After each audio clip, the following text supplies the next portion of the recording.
Let's make my easy, cheesy naan. Yeah, okay, so it's a little corny, but it is delicious. Start with your flour. I'll have all of the ingredients listed on the screen as well as in the description box below. But it's 2 cups of flour, 1 teaspoon of yeast, 1 tablespoon of sugar. The sugar gives the yeast that extra kick to start working. Mix all of these dry ingredients really well. Once you've got that mixed up, it's time to add a little bit of salt. Don't omit the salt because it really does alter the flavor of your naan. A half teaspoon of salt goes a really long way. Another good mix, and now we're ready for our wet ingredients. So I start with 1 cup of yogurt. The yogurt really makes the naan so much softer and fluffier and easier to work with. Next, 2 tablespoons of avocado oil.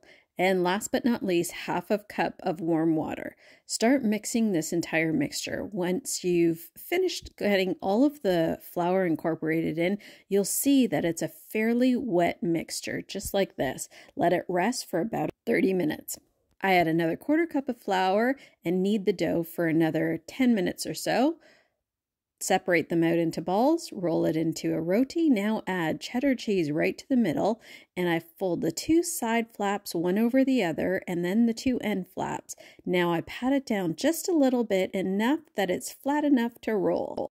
If your dough is still pretty sticky, add some flour to your working surface and your rolling pin and continue to roll. It doesn't have to be a perfect shape, mine never are.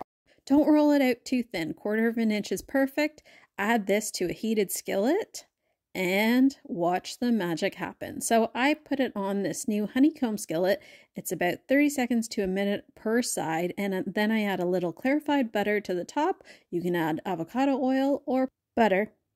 To ensure that it's not burning, always check the bottom, just in case your pan is treating it a little bit differently, and apply butter to either side.